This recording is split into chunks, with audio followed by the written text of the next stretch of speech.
The ferryman's son, who lived on the western bank, learned two things on the same spring morning: that the shy orc woman who kept bays in the eastern orchards could swim better than most fish, and that she was going to pretend she could not.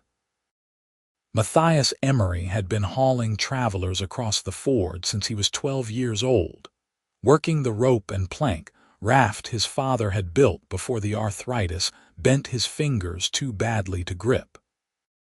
Now, at 23, Matthias knew every rock in the stream bed, every mood of the current, and exactly which travelers would tip well and which would argue over a copper.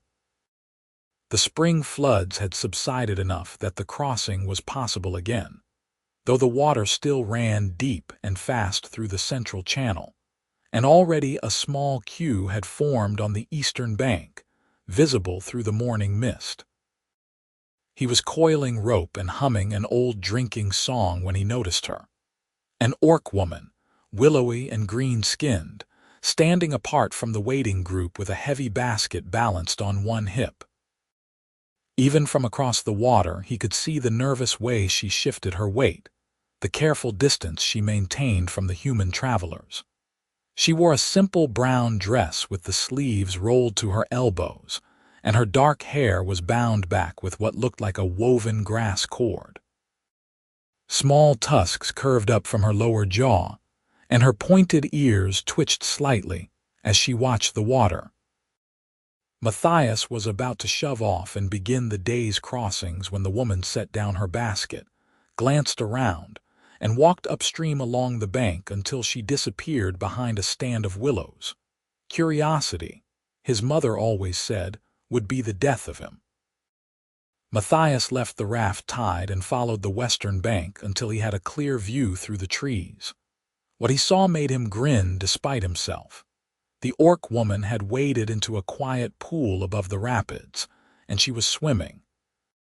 Not the graceless thrashing most people managed, but clean, powerful strokes that barely disturbed the surface. She dove under, stayed down so long Matthias almost worried, then surfaced near the far side with something in her hand that glinted, a bit of lost metal she examined and then let sink again. She floated on her back for a moment, her face turned up to the pale sky, completely at ease. Then she seemed to remember herself, returned to shore, wrung out her skirts and walked briskly back toward the crossing point. Matthias jogged back to his raft, still grinning. 20 minutes later, after he had ferried across a tinker with his cart and a pair of farmhands heading to the western fields, the orc woman approached the waterside. Up close, Matthias could see the amber color of her eyes, the scattering of darker freckles across her nose and cheekbones.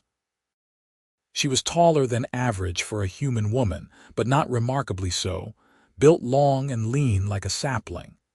She carried herself with a hunched, apologetic posture that made her seem smaller than she was. "Morning," Matthias said cheerfully, offering his hand to steady her onto the raft. "Crossing to the west," she nodded, not quite meeting his eyes. When she spoke, her voice was soft and halting, the words of the common tongue clearly difficult in her mouth. "Why, yes, please, to market." Her basket smelled of honey and herbs. Matthias helped her settle it securely, then took up his position at the rope. "Hold on to the rail there. Current still lively." They were halfway across, the raft rising and falling with the rhythm of the water when the woman spoke again. Her voice was barely audible over the rush of the river. I cannot swim." Matthias kept his face carefully neutral, his hands steady on the rope. "That's so," she nodded, gripping the rail tightly. A faint green flush had appeared on her cheeks. "The water, it frightens me." "Well, you are safe enough here," Matthias said easily. "I have been running this crossing for 11 years, and I have not lost anyone yet. Not even the tinker's goat, though he did his best to jump overboard." The ghost of a smile touched her mouth, there and gone. They reached the western bank and Matthias secured the raft. The woman stood, lifted her basket, and fumbled in her belt pouch. She held out 3 copper coins, one more than the standard fare. "Thank you," she said quietly. You are very kind." "Just doing my job," Matthias said, but he took the coins. "Heading to Millerton Market," she nodded. "I will be here all day if you need passage back. Name is Matthias." The flush deepened. She opened her mouth, closed it, tried again.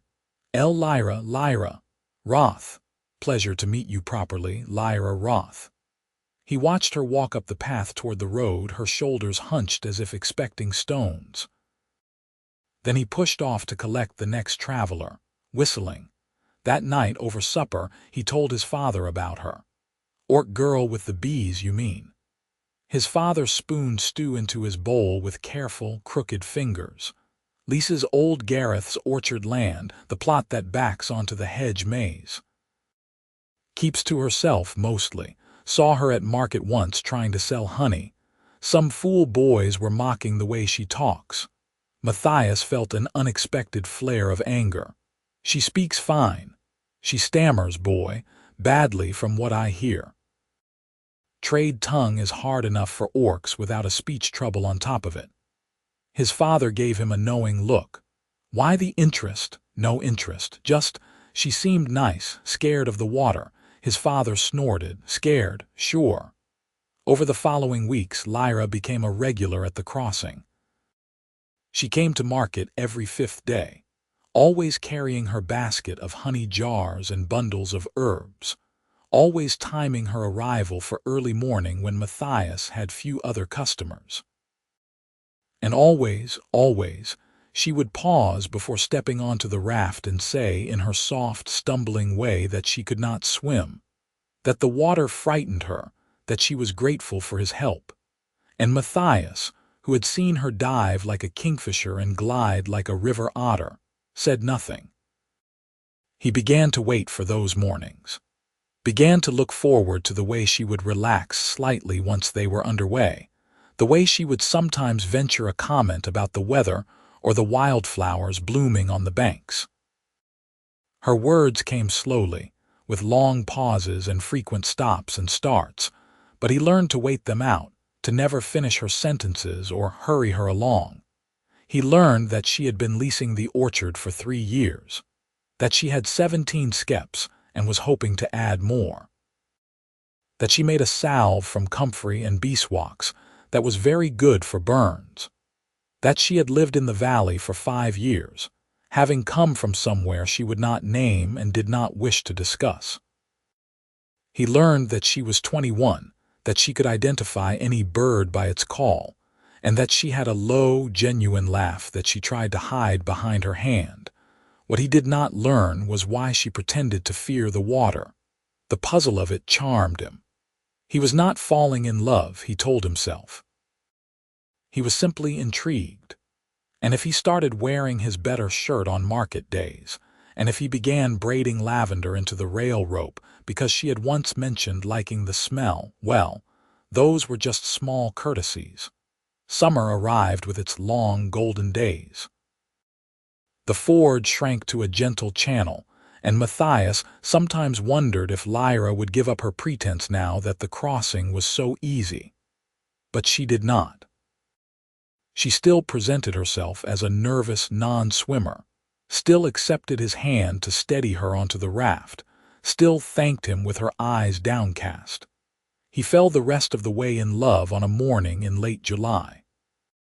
She arrived at dawn with her basket of honey, but instead of the usual market goods, she also carried a small wooden box with a cloth draped over it.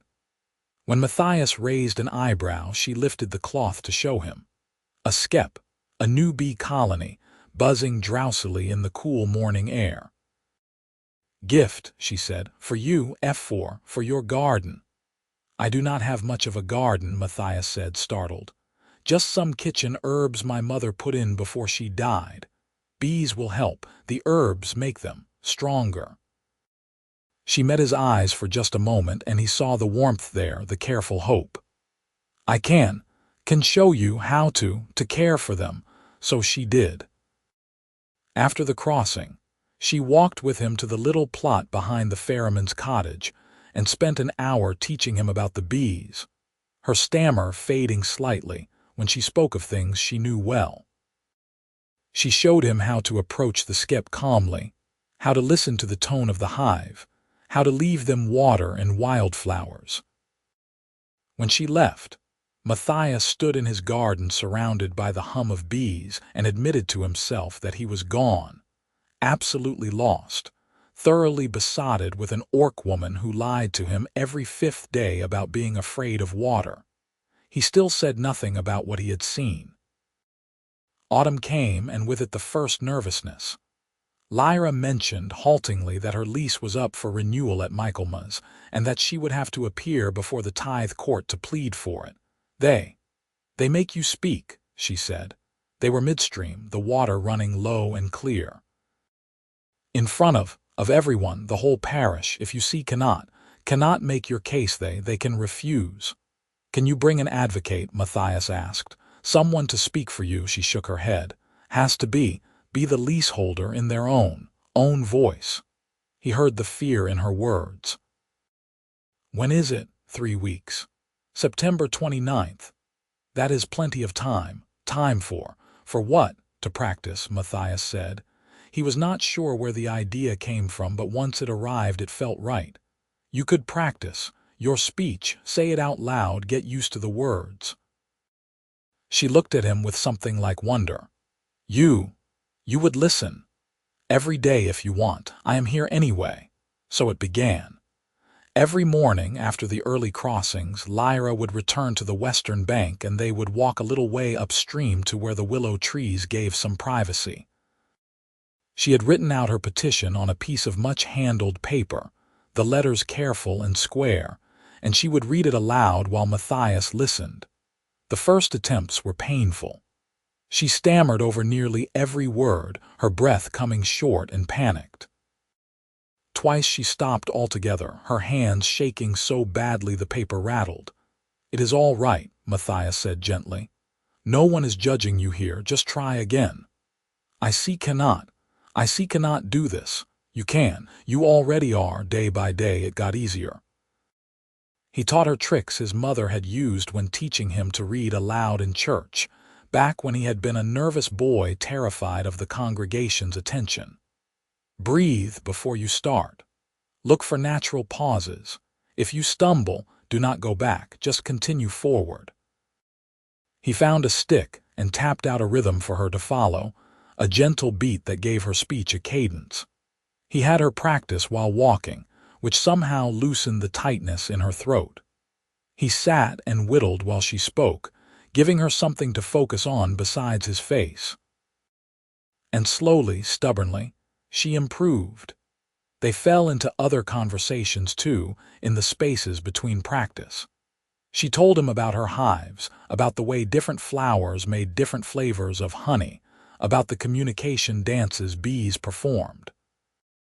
He told her about growing up on the river, about his mother's death 3 years past, about his father's failing health. You are good to him, she said one morning. They were sitting on a flat rock by the water watching mist rise from the surface. Your father, you could leave. Find easier work, but you stay. He needs me. Still, it is good. A pause. Then, quietly, you are good too, Lyra. The green flush appeared on her cheeks. She looked down at her hands. Matthias took a breath. It was time. Past time, really. Can I ask you something? She nodded. Why do you tell me you cannot swim? The silence that followed was profound. A kingfisher called from downstream. Lyra's hands went very still. You know, I saw you, first day. You went upstream and I followed, and I saw you swimming like you were born to it. He kept his voice gentle. I have been wondering ever since why you pretend. For a long moment he thought she would not answer. Then, so quietly he had to lean close to hear. I wanted you to carry me. His heart did something complicated in his chest. What? She was looking at the water now, not at him, her words coming slow and hard. At market people. They laugh. They mock. They will not wait for me to finish speaking. But you always waited. From the first day, you never rushed me, never finished my sentences." She swallowed. The crossing was the only place someone listened, really listened. So I wanted more of them, more crossings, more time with someone who was kind. Matthias sat very still. Of all the explanations he had imagined, this had not been among them. "And I liked when you carried me across," she continued, her voice barely audible. "I liked being close to you. I am sorry, I know it was a lie, it was wrong." "Lyra," he said, "look at me." She did, her amber eyes wide and frightened. "It was not wrong. Or if it was, it is the sweetest wrong I have ever been part of." He reached out slowly, giving her time to pull away, and took her hand. Her fingers were long and calloused from hive work. "I knew from the start, and I said nothing because I was falling in love with you, and I did not want to ruin the only excuse you had to keep crossing." She stared at him. You am still," he grinned. "Completely gone on you if I am honest. But I am orc, I noticed. People will talk, will say things. Let them talk." He squeezed her hand gently. "Lyra, I have spent months waiting for market day the way other men wait for feast days. I braid lavender into rope on the hope that you will smile. I am learning about bees, for heaven's sake. If you think your being orc is going to scare me off, you have not been paying attention." She laughed, a wet, disbelieving sound. I cannot believe it," he paused. "Though I admit I will miss carrying you across the ford. You could still." "Could I?" A shy nod. If you wanted." "I want," Matthias said. "Though now I know it is not because you need it, which somehow makes it better." They sat together on the rock as the sun climbed higher, hands linked, watching the river run. After a while, Lyra picked up her speech again and practiced, and this time her voice was steady. The days before the tithe court were tense. Lyra's confidence wavered and rallied and wavered again. Matthias spent every spare moment with her, listening to her practice, offering what encouragement he could. His father, who had figured out what was happening without needing to be told, sent Matthias off with his blessing and instructions to stop being an idiot and just court the girl properly. "Bring her to supper," the old man said. "Let her know she is welcome." So Matthias did. Lyra came one evening, nervous and stammering, carrying a jar of honey as a guest gift. Matthias's father accepted it with grave courtesy, pronounced it the finest honey he had ever tasted, and proceeded to tell embarrassing stories about Matthias's childhood, until Lyra was laughing so hard she forgot to be self-conscious. It was a good night. The tithe court was held in the parish hall on a gray September morning. Matthias walked with Lyra from the ford, her hand tucked into his elbow, her written petition folded in her pocket. She had practiced the speech so many times she could recite it in her sleep, but he could feel her shaking. "You can do this," he said quietly as they approached the hall. "You have already done the hard part." "What? What was the hard part?" "Believing you deserve to be heard." Inside, the hall was crowded. The tithe court handled all manner of parish business, disputed boundaries, grazing rights, lease renewals, petty grievances. The three magistrates sat at a high table, looking bored and officious. A clerk sat to one side with a ledger. Lyra's case was called midway through the morning. She walked to the front of the hall, and Matthias found a place to stand along the wall where she could see him if she needed to. The head magistrate, a sour-faced man named Wendell Cross, barely looked up. "State your business." Lyra took a breath. Her hands were clasped so tightly the knuckles showed pale green. When she spoke, her voice was soft but clear. I am Lyra Roth. I hold lease on the East Orchard plot under agreement with the Gareth estate. I come to petition for renewal of." of said lease for another 3-year term. So far, so good. Matthias willed her to keep going. The lease requires that the holder maintain the land in good order and pay annual tithe of 1/10 of honey production. I have met these terms. The orchard is healthy. The hives are productive. I have paid tithe in full and on time each year. The magistrate waved a hand. Yes, yes, we have the records. Clerk, confirm the payments. The clerk checked his ledger. Payments confirmed, sir. All years accounted for. Fine. Renewal granted. Next case. But Lyra was not done.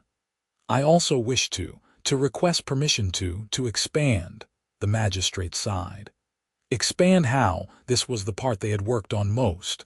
The part where Lyra had to make a more complicated argument, had to think on her feet if questioned. I wish to add 6 more skeps and plant a hedge of lavender along the southern boundary. This will increase honey production and provide erosion control for the slope above the ford. That will require an amended lease, more paperwork. The magistrate looked annoyed. Can you afford the amendment fee? Yes, sir. Fine, fine. Clerk, draw up the amendment. We will need detailed plans, assessment of the land, written agreement from the Gareth executor. He made a shooing motion. Provide those documents by all saints and we will consider it. Next case. Sir. Lyra's voice was quiet but firm. I have the documents here. She pulled a leather folder from her bag and set it on the table. Inside were neatly drawn plans of the orchard, a letter of approval from the Gareth executor, and calculations of expected yield. Matthias had helped her prepare them over the past week, but the work and the foresight had been all hers. The magistrate blinked, pulled the folder toward himself, flipped through the pages with increasing surprise. This is quite thorough. Thank you, sir. He showed the documents to the other magistrates. A brief, muttered conference. Then he looked up at Lyra with something approaching respect. Very well. Renewal and amendment both granted, pending the standard fee. Clerk, record it. But the clerk, a pinch-faced man who had been glaring at Lyra since she began speaking, cleared his throat. Sir, perhaps we should table this. The petitioner is clearly struggling to communicate. We cannot be sure she fully understands the terms of an amended lease. It would be irresponsible to approve it without further inquiry. Matthias felt rage flash through him, hot and immediate. He started forward but caught himself. This was Lyra's moment. He could not fight her battles for her. Lyra stood very straight. When she spoke, her voice was shaking, but every word was clear. I understand. I understand the terms perfectly well. My speech is slow because I have a stammer, not because I am stupid. I can read, I can write, I can manage an orchard and keep bees and make a living. I have prepared every document you require. I have met every condition of the lease, and I have spoken my petition as the law requires. She took a breath. If you deny me on grounds of how I speak rather than the substance of what I say, then you are not doing your duty to this parish. Silence. Absolute ringing silence.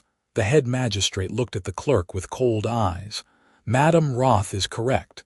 Her petition is complete and well-founded. Her manner of speech is irrelevant to the question of her competence. He turned to Lyra. Renewal and amendment approved. The clerk will provide the amended lease for your signature. The clerk's face had gone the color of old cheese.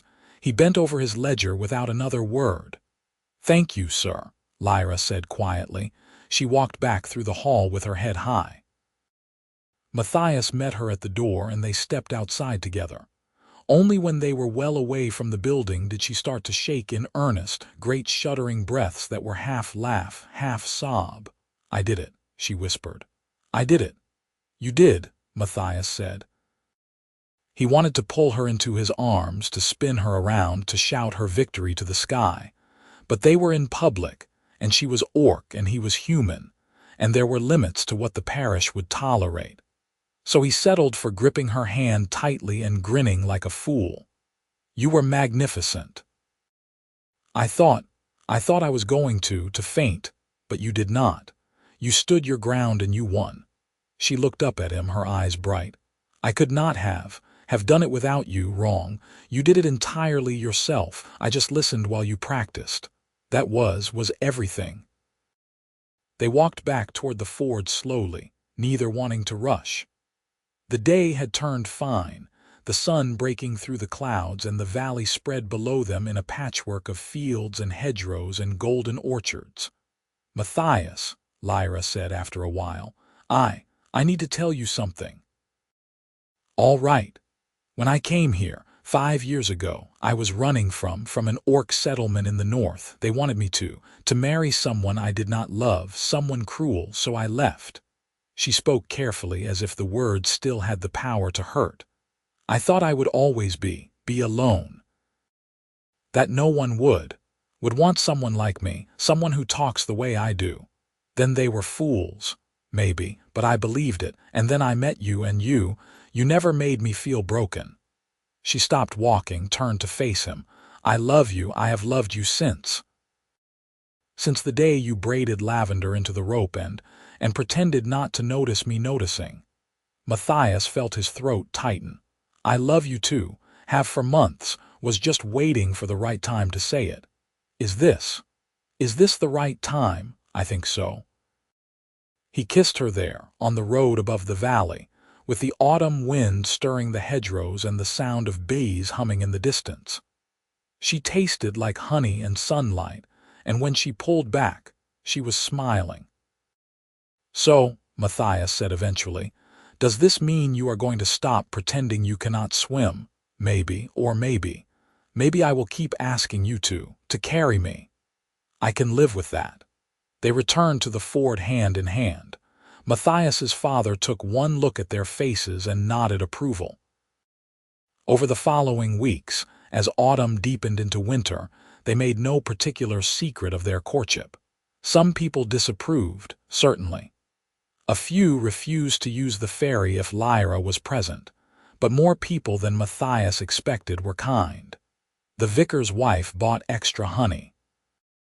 The blacksmith offered to make new frames for Lyra's hives at cost. The woman who ran the bakery started asking Lyra for advice on her kitchen garden. The clerk who had tried to obstruct Lyra's petition was quietly removed from his position after it came to light that he had been skimming fees. Matthias felt a deep, vindictive satisfaction at the news. Winter brought its own rhythms. The ford froze at the edges, and Matthias had to break ice each morning. Lyra's bees huddled in their skeps, barely moving, living off stored honey. She spent the cold months making candles and salves, braiding skeps for the spring, and visiting Matthias whenever the weather allowed. They talked about the future in the careful, tentative way of people afraid to presume too much. Lyra's expanded orchard would need more labor. Matthias's father was growing frailer. It made sense, practically speaking, to combine households, but there was more than practicality. There was the way Matthias woke each morning thinking of her, the way Lyra smiled when she saw him waiting at the crossing. The small, steady certainty that they fit together in a way that needed no justification. In February, Matthias asked her to marry him. They were in his cottage, sitting by the fire, and he had not planned it. The words simply arrived.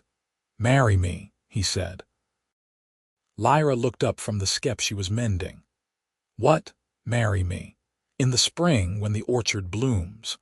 We can hold the ceremony there, under the apple trees. Invite whoever wants to come. I do not have much, but I have the ferry and this cottage and a father who already loves you. And I will spend the rest of my life listening to you, Lyra, every word, for as long as you will let me." She set down the skep with shaking hands. Are you sure?" "I have never been more sure of anything. People will talk. People already talk, let them. Your father will be delighted." She laughed a little wildly. Then yes. Yes. He kissed her, and the skep tumbled forgotten to the floor, and outside the winter wind sang against the shutters. They set the date for late April, when the orchard would be at its peak. Lyra wanted to speak her own vows, which terrified and thrilled her in equal measure. She began writing them in March, drafting and redrafting, practicing aloud while Matthias listened and offered suggestions. The vicar agreed to officiate with only mild reluctance. He was a pragmatic man who cared more about tithe payments than the species of his parishioners. As long as they were both baptized and willing, he said, the church would bless the union. Matthias's father grew weaker as the spring progressed. He could no longer work the ferry at all, could barely walk to the river, but he was determined to attend the wedding. "Not going to miss my boy getting married," he said stubbornly, "even if I have to be carried there." April arrived in a rush of green. The apple trees in Lyra's orchard burst into bloom, clouds of white and palest pink. Bees emerged from their winter drowsiness and filled the air with their song. The ford ran high with snowmelt, and Matthias carried Lyra across each morning, both of them savoring the ritual even though they no longer pretended it was necessary. They sent invitations to the few people they wanted present. The vicar, a handful of neighbors who had been kind, the blacksmith and his wife, the baker. Matthias's father, of course. Lyra had no family to invite, or none she wished to include, but she did not seem sad about it. "You are my family now," she told Matthias. "You and your father, that is enough." The wedding day dawned clear and warm. Matthias dressed in his best clothes, which were not very fine but were clean and carefully mended. His father wore his Sunday coat and leaned heavily on Matthias's arm as they walked to the orchard. Lyra was waiting under the largest apple tree, and Matthias forgot how to breathe. She wore a dress of pale green linen that she had sewn herself, embroidered with white flowers.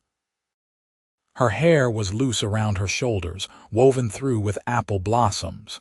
She was shaking, he could see it even from a distance, but she was smiling. The ceremony was simple. The vicar read the traditional prayers. Matthias spoke his vows clearly, promising love and faithfulness, partnership and respect. Then it was Lyra's turn. She had written her vows on a piece of paper, but when the moment came, she folded it up and set it aside.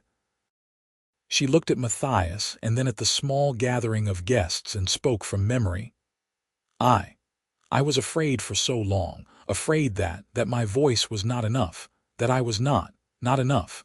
But you taught me that the words matter more than how quickly they come. You taught me to speak and to believe that someone would listen." She took a breath. No one rushed her.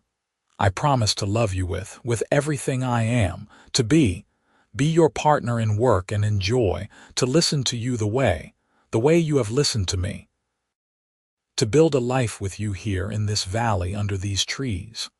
Her voice strengthened.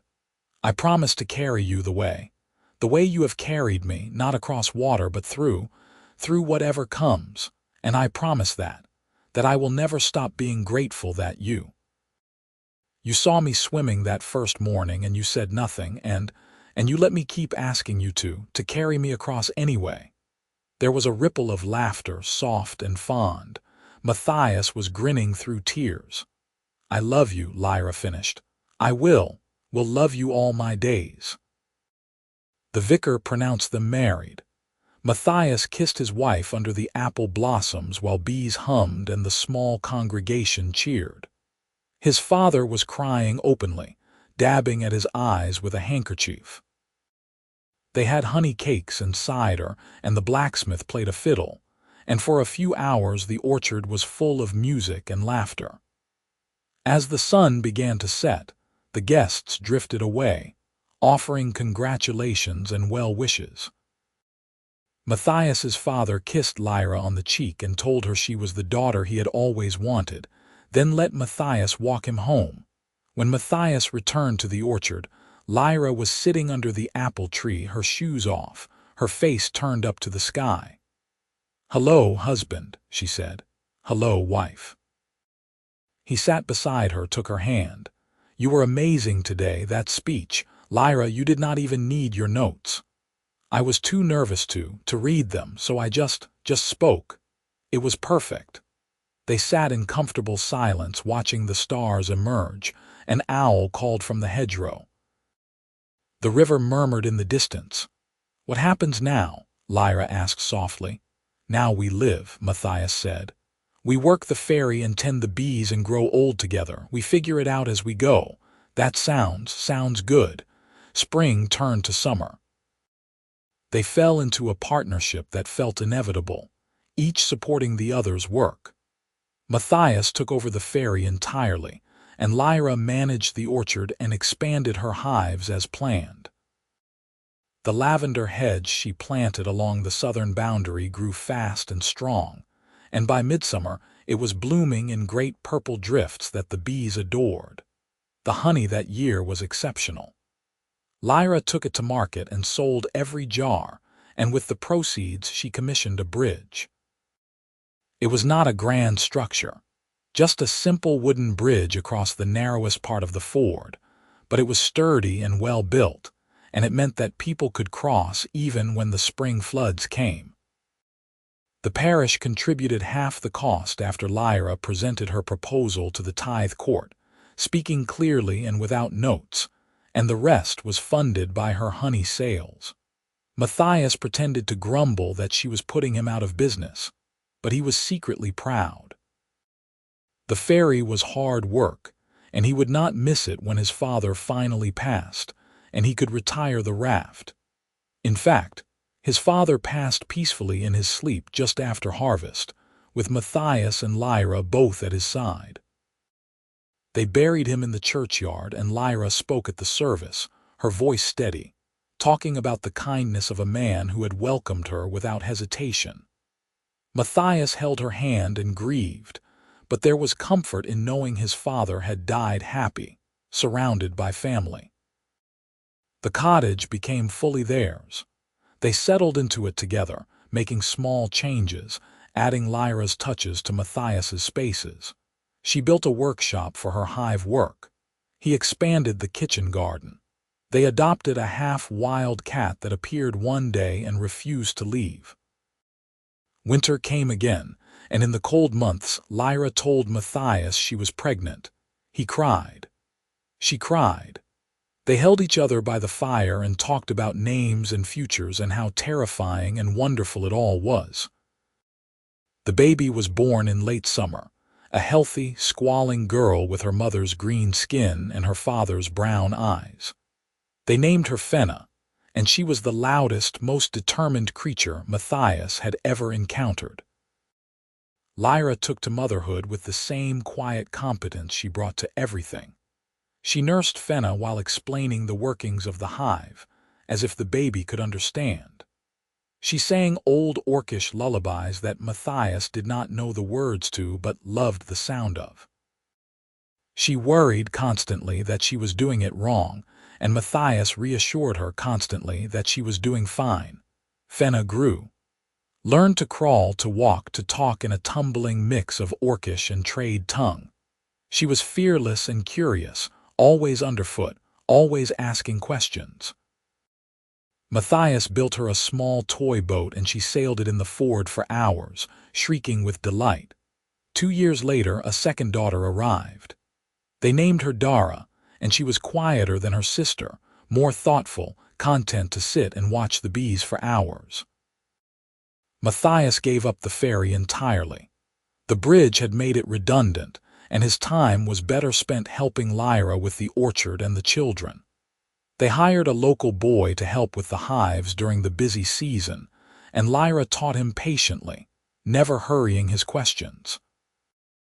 The orchard thrived. The bees thrived. The valley grew used to the sight of the orc woman and her human husband and their green-skinned daughters. There were still those who disapproved, who muttered about unnatural unions and the corruption of human blood. But they were fewer each year, and their voices carried less weight. Lyra still stammered, especially when tired or nervous, but she had learned not to let it stop her. She spoke at parish meetings, arguing for better roads and fair tithe assessments. She taught a class on beekeeping for anyone who wanted to learn. She testified at the tithe court on behalf of a young widow trying to keep her farm, and her testimony was the reason the magistrates ruled in the widow's favor. Matthias watched her with endless pride. This was the woman who had once been too afraid to speak at market, and now she was a voice the parish respected. Years passed. Fenna and Dara grew tall and strong. Fenna wanted to be a blacksmith and apprenticed with the man who had played fiddle at their parents' wedding. Dara wanted to study plants, and Lyra taught her everything she knew about herbs and orcharding. On their 10th anniversary, Matthias and Lyra walked down to the ford together. The bridge stood solid above the water, but they ignored it. Matthias held out his arms and Lyra stepped into them, laughing, and he carried her across the shallow current just as he had a decade before. "I can still swim, you know," she said, her arms around his neck. "I know. But I still like this better." "Me too." On the far bank, he set her down gently. They stood hand in hand, looking at the valley they had made a life in. The orchard rose on the eastern slope, heavy with ripening apples. Smoke curled from the cottage chimney. Bees hummed in the lavender. "You ever regret it?" Lyra asked quietly. "Marrying me?" The trouble it brought." Matthias turned to her, cupped her face in his hands, and kissed her with all the tenderness of a decade's worth of love. "Not for one single moment," he said. "You are the best thing that ever happened to me, Lyra Roth-Emery. You and our girls and this life we built. I would do it all again in a heartbeat." She smiled, that same shy smile he had fallen in love with. "Good, because I would too." They walked back across the bridge together as the sun set over the valley, painting the sky in shades of gold and rose. Behind them, the river ran on, carrying its endless stories, and ahead the orchard waited, full of bees and blossoms and the promise of another harvest. The ferry raft still hung on its rope, unused but not forgotten, a reminder of where their story had begun. Sometimes, on quiet evenings, they would take it out just for the pleasure of it, drifting on the current while the stars emerged overhead. Lyra never asked him to carry her on those nights. She did not need to. They carried each other as they always had, through joy and sorrow, through seasons and years, through all the small and sacred moments that make a life. And if Matthias sometimes caught her swimming in the early morning, slipping through the water like a green-skinned river spirit, he said nothing. He simply watched from the bank, smiling, and when she emerged he would have a towel waiting and a kiss ready, and they would walk home together through the orchard where the bees sang and the apples grew heavy on the branch. That was their rhythm, their story, the life they had chosen and fought for and built with their own hands. It was not always easy. There were hard seasons, lean years, moments of doubt and grief. But there was also laughter and honey and 2 daughters who grew up knowing they were loved. There were summer evenings and winter fires and the steady comfort of partnership. And there was the crossing, always the crossing, the place where a shy orc woman had once asked a kind human man to carry her across the water, even though she could swim just fine. The place where 2 people had found each other and refused to let go. No matter what the world said they should be, it was enough. It was everything. And when Matthias grew old and his hair turned gray, when Lyra's voice grew softer but no less determined, when their daughters had children of their own and the orchard passed into new hands, the story remained. The story of the ferryman's son and the beekeeper, the human and the orc, the man who listened and the woman who learned to speak. The crossing that became a bridge, and the love that needed no translation. It remained in the valley, woven into the land like the roots of the apple trees, deep and strong and lasting. And on quiet mornings, when the mist rose from the river and the bees began their daily work, you could almost hear it. The sound of laughter, the splash of water, the gentle rhythm of a life well lived and a love well earned. The bridge still stood. The orchard still bloomed. And the story went on, as all the best stories do, carrying its truth forward into the future like a river flowing endlessly toward the sea.